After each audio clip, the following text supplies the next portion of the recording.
ಪ್ರೀತಿಯ ನೀಟುತನ ಒಬ್ಬನೇ ಮಗನನ್ನು ನಮಗಾಗಿ ಕೊಟ್ಟನು.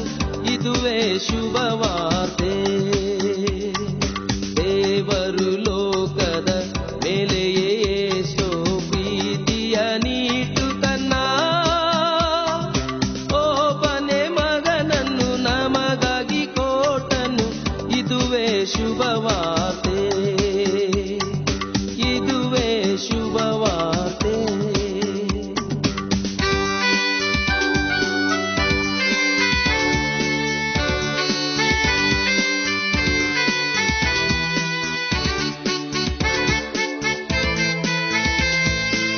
ಕರ್ತನಲ್ಲಿ ಪ್ರಿಯರೇ, ನಿಮ್ಮೆಲ್ಲರಿಗೂ ಮುಂಜಾನೆಯ ಶುಭ ವಂದನೆಗಳು.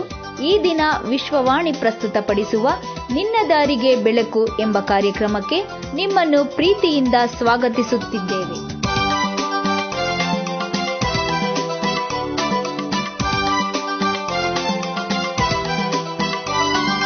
ಬೆಳಕು ಲೋಕಕ್ಕೆ ಬಂದಿದ್ದರು ಮನುಜರ ಕೃತ್ಯಗಳು.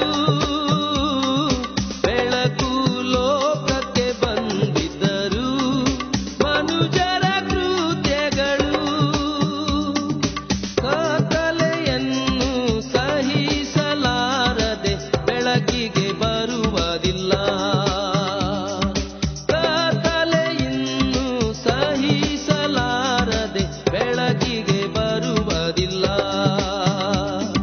ದೇವರು ಲೋಕದ ಮೇಲೆ ಎಷ್ಟೋ ಪ್ರೀತಿಯ ನೀಟುತನ ಒಬ್ಬನೇ ಮಗನನ್ನು ನಮಗಾಗಿ ಕೊಟ್ಟನು. ಇದುವೇ ಶುಭವಾರ್ತೆ. ಇದುವೇ ಶುಭವಾರ್ತೆ. ಈ ದಿನದ ಧ್ಯಾನಕ್ಕಾಗಿ ಆರಿಸಿಕೊಂಡಿರುವ ವೇದ ಭಾಗವು ಯೋಹಾನನು ಬರೆದ ಮೊದಲನೆಯ ಪತ್ರಿಕೆ 1ನೇ ಅಧ್ಯಾಯ ವಚನಗಳು 5-7. ನಾವು ಆತನಿಂದ ಕೇಳಿ ನಿಮಗೆ ತಿಳಿಸುವ ವಾರ್ತೆ ಯಾವುದೆಂದರೆ, ದೇವರು ಬೆಳಕಾಗಿದ್ದಾನೆ ಮತ್ತು ಆತನಲ್ಲಿ ಇಷ್ಟು ಮಾತ್ರವೂ ಕತ್ತಲೆಯಿಲ್ಲ ಎಂಬುದೇ. ನಾವು ದೇವರ ಸಂಗಡ ಅನ್ಯೋನ್ಯತೆಯುಳ್ಳವರಾಗಿದ್ದೇವೆಂದು ಹೇಳಿ ಕತ್ತಲೆಯಲ್ಲಿ ನಡೆದರೆ ಸುಳ್ಳಾಡುವವರಾಗಿದ್ದೇವೆ, ಸತ್ಯವನ್ನು ಅನುಸರಿಸುವವರಲ್ಲ. ಆದರೆ ಆತನು ಬೆಳಕಿನಲ್ಲಿರುವಂತೆಯೇ ನಾವೂ ಬೆಳಕಿನಲ್ಲಿ ನಡೆದರೆ ನಾವು ಒಬ್ಬರ ಸಂಗಡಲೊಬ್ಬರು ಅನ್ಯೋನ್ಯತೆಯಲ್ಲಿದ್ದೇವೆ ಮತ್ತು ಆತನ ಮಗನಾದ ಯೇಸುವಿನ ರಕ್ತವು ಸಕಲ ಪಾಪವನ್ನೂ ನಿವಾರಣೆ ಮಾಡಿ ನಮ್ಮನ್ನು ಶುದ್ಧಿ ಮಾಡುತ್ತದೆ ಎಂಬುದೇ. ದೇವರು ಈ ವಾಕ್ಯಗಳನ್ನು ಆಶೀರ್ವದಿಸಲಿ. ತಂದೆಯಾದ ದೇವರಿಗೆ ಕೃತಜ್ಞತೆ ಕೊಂಡಾಟಗಳನ್ನು ಸಲ್ಲಿಸುತ್ತಾ, ಕರ್ತನಲ್ಲಿ ಪ್ರಿಯರೇ, ವಿಶ್ವವಾಣಿಯವರಾದ ನಾವು ನಿಮ್ಮೆಲ್ಲರಿಗೂ ಶುಭವನ್ನು ಕೋರುತ್ತಾ ಯೇಸುಕ್ರಿಸ್ತನ ನಾಮದಲ್ಲಿ ಪ್ರೀತಿಯಿಂದ ವಂದಿಸುವವರಾಗಿದ್ದೇವೆ. ಪ್ರಿಯ ಸಹೋದರ ಸಹೋದರಿಯರೇ, ನೀವೆಲ್ಲರೂ ಹೇಗಿರುವಿರಿ? ಪಾವನ ದಿನಗಳ ಲಾಭವನ್ನು ಪಡೆದುಕೊಳ್ಳುತ್ತಿರುವಿರೆಂದು ನಂಬುವವನಾಗಿದ್ದೇನೆ. ಬನ್ನಿ ಪ್ರಿಯರೇ, ಈ ದಿನ ಓದಿರುವ ವಚನಗಳ ಮೇಲೆ ಸ್ವಲ್ಪ ಹೊತ್ತು ಗಮನ ಹರಿಸೋಣ.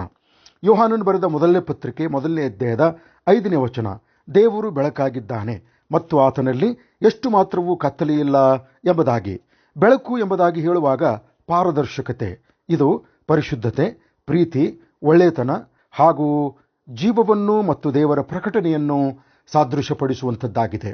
ನಾವು ರಕ್ಷಣೆ ಹೊಂದಿದ ತಕ್ಷಣವೇ ದೇವರು ನಮ್ಮನ್ನು ಕತ್ತಲೆಯೊಳಗಿಂದ ಕರೆದು ತನ್ನ ಆಶ್ಚರ್ಯಕರವಾದ ಬೆಳಕಿನಲ್ಲಿ ಸೇರಿಸಿದ್ದಾನೆ. ಪೇತ್ರನು ಬರೆದ ಮೊದಲನೇ ಪತ್ರಿಕೆ 2ನೇ ಅಧ್ಯಾಯದ 9ನೇ ವಚನ, ಅಂದರೆ ನಾವು ಸಹ ಆತನ ಹಾಗೆ ಬೆಳಕಾಗಿ ಜೀವಿಸುವವರಾಗುವಂತೆ ಮಾಡಿದ್ದಾನೆ ಎಂಬುದಾಗಿ. ಹಾಗಾಗಿ ಪ್ರಿಯರೇ, ನಾವು ಬೆಳಕಿನ ಮಕ್ಕಳಾಗಿದ್ದೇವೆ. ಕೆಟ್ಟದ್ದನ್ನು ಮಾಡುವವರು, ಸುಳ್ಳನ್ನು ಹೇಳುವವರು ಬೆಳಕನ್ನು ಸಹಿಸುವುದಿಲ್ಲ. ಯಾಕಂದರೆ ಬೆಳಕು ಜೀವವನ್ನು, ಪ್ರೀತಿಯನ್ನು, ಪರಿಶುದ್ಧತೆಯನ್ನು, ಅಭಿವೃದ್ಧಿಯನ್ನು ಹಾಗೂ ದೈವಿಕ ಗುಣಗಳನ್ನು ಉತ್ಪಾದನೆ ಮಾಡುವಂಥದ್ದಾಗಿದೆ. ಆದರೆ ಕತ್ತಲೆಯು ಪಾಪವಾಗಿರುವುದರಿಂದ ಪಾಪವು ಮರಣವನ್ನುಂಟು ಮಾಡುತ್ತದೆ. 6ನೇ ವಚನ, ಒಬ್ಬನು ಹೇಗೆ ಸುಳ್ಳಾಡುವನೆಂದು ಹೇಳಿರುವುದು. ದೇವರ ಸಂಗಡ ಅನ್ಯೋನ್ಯತೆ ಉಳ್ಳವರಾಗಿದ್ದೇವೆಂದು ಹೇಳಿ ಕತ್ತಲೆಯಲ್ಲಿ ನಡೆದರೆ ಸುಳ್ಳಾಡುವವರಾಗಿದ್ದೇವೆ ಎಂಬುದಾಗಿ. ರೋಮಾಪುರದವರಿಗೆ ಬರೆದ ಪತ್ರಿಕೆ 13ನೇ ಅಧ್ಯಾಯದ 12-14 ವಚನಗಳಲ್ಲಿ ಕತ್ತಲೆಗೆ ಅನುಗುಣವಾದ ಕೃತ್ಯಗಳ ಬಗ್ಗೆ ಹೇಳಲಾಗಿದೆ. ಅಂದರೆ ಇವು ತಂದೆಯಾದ ದೇವರಿಂದ ಹುಟ್ಟದೆ ಲೋಕದಿಂದ ಹುಟ್ಟಿದವುಗಳಾದ ಶರೀರದಾಶೆ, ಕಣ್ಣಿನಾಶೆ ಹಾಗೂ ಬದುಕು ಬಾಳಿನ ಡಂಬಗಳಾಗಿವೆ. ಈ ದಿನಗಳಲ್ಲಿ ಅದೆಷ್ಟೋ ಜನರು ನಾವು ದೇವರ ಮಕ್ಕಳು, ಕ್ರೈಸ್ತರು ಎಂದು ಹೇಳಿಕೊಂಡೇ ಕತ್ತಲೆಗೆ ಅನುಗುಣವಾದ ಕೃತ್ಯಗಳಲ್ಲಿ ತಮ್ಮನ್ನು ತೊಡಗಿಸಿಕೊಳ್ಳುತ್ತಿರುವರು. ಇಂಥವರಿಗೆ ಅಪೊಸ್ತಲನಾದ ಯೋಹಾನನು ದೇವರ ಸಂಗಡ ಅನ್ಯೋನ್ಯತೆಯುಳ್ಳವರಾಗಿದ್ದೇವೆಂದು ಹೇಳಿ ಕತ್ತಲೆಯಲ್ಲಿ ನಡೆಯುವ ಸುಳ್ಳುಗಾರರೆಂದು ಹೇಳಿರುವನು. ಕರ್ತನಲ್ಲಿ ಪ್ರಿಯರೇ, ಇಂಥವರೇ ಪುನಃ ಬೆಳಕಿನ ರಾಜ್ಯದೊಳಗೆ ಬಂದು ಬೆಳಕಿನವರಾಗಿ ದೇವರ ಸಂಗಡ ಅನ್ಯೋನ್ಯತೆಯುಳ್ಳವರಾಗಿ ಜೀವಿಸಬೇಕೆಂದು ಆತನ ಮಗನಾದ ಯೇಸುವಿನ ರಕ್ತವು ಸಕಲ ಪಾಪವನ್ನು ನಿವಾರಣೆ ಮಾಡಿ ನಮ್ಮನ್ನು ಶುದ್ಧಿ ಮಾಡುತ್ತದೆಂದು 7ನೇ ವಚನದಲ್ಲಿ ತಿಳಿಯಪಡಿಸಿರುವನು.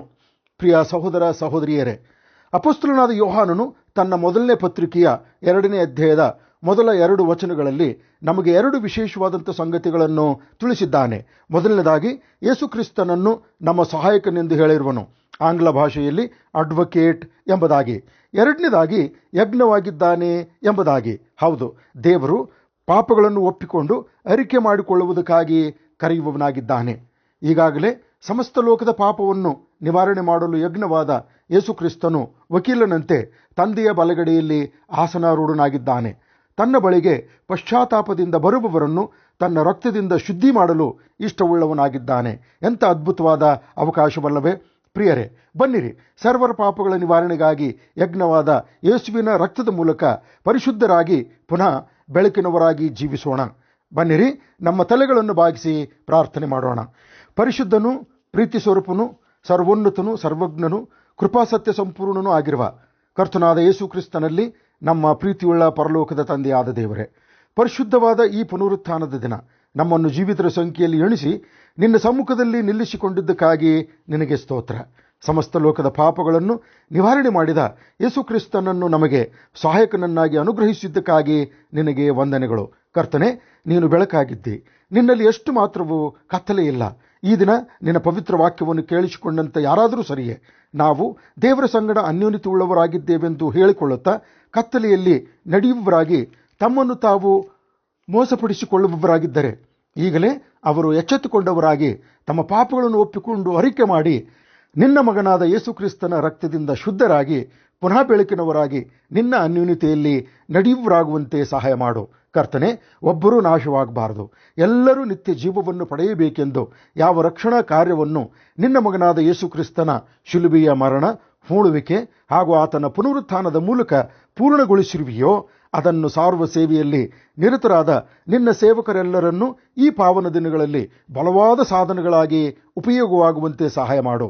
ವಿಶ್ವವಾಣಿ ಸೇವೆಯ ದರ್ಶನದಂತೆ ಪ್ರಭಾವವುಳ್ಳ ನಿನ್ನ ಮಗನಾದಂಥ ಯೇಸು ಕ್ರಿಸ್ತನ ಸುವಾರ್ತೆಯು ಭಾರತದ ಎಲ್ಲ ಗ್ರಾಮಗಳವರನ್ನು ಆಶೀರ್ವಾದಕ್ಕೆ ನಡೆಸುವಂತೆ ಸಹಾಯ ಮಾಡು.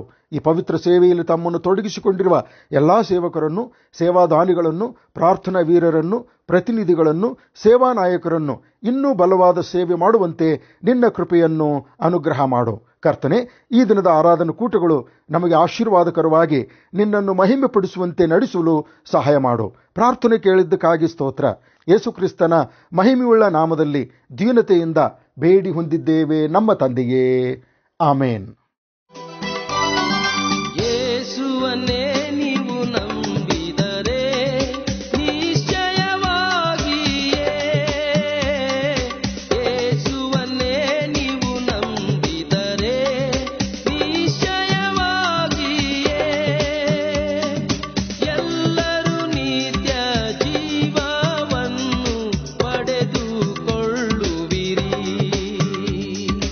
ಎಲ್ಲರೂ ನಿತ್ಯ ಜೀವವನ್ನು ಪಡೆದುಕೊಳ್ಳುವಿರಿ. ದೇವರು ಲೋಕದ ಮೇಲೆ ಎಷ್ಟೋ ಪ್ರೀತಿಯ ನೀಟ್ಟು ತನ್ನ ಒಬ್ಬನೇ ಮಗನನ್ನು ನಮಗಾಗಿ ಕೊಟ್ಟನು. ಇದುವೇ ಶುಭವಾರ್ತೆ, ಇದುವೇ ಶುಭವಾರ್ತೆ. ಆಶೀರ್ವಾದವನ್ನು ಪಡೆದುಕೊಳ್ಳೋಣ. ಈಗಲೂ ನಮ್ಮ ತಂದೆಯಾದ ದೇವರ ಪ್ರೀತಿಯು, ಕರ್ತನಾದ ಯೇಸು ಕ್ರಿಸ್ತನ ಕೃಪೆಯು, ಪರಿಶುದ್ಧಾತ್ಮನ ಅನ್ಯೋನ್ಯತೆ, ಸಹವಾಸವು, ಶಾಂತಿ, ಸಮಾಧಾನವು ನಮ್ಮೊಬ್ಬೊಬ್ಬರ ಮೇಲೆ ಸದಾಕಾಲವು ನೆಲೆಯಾಗಿರಲಿ. ಆಮೇನ್.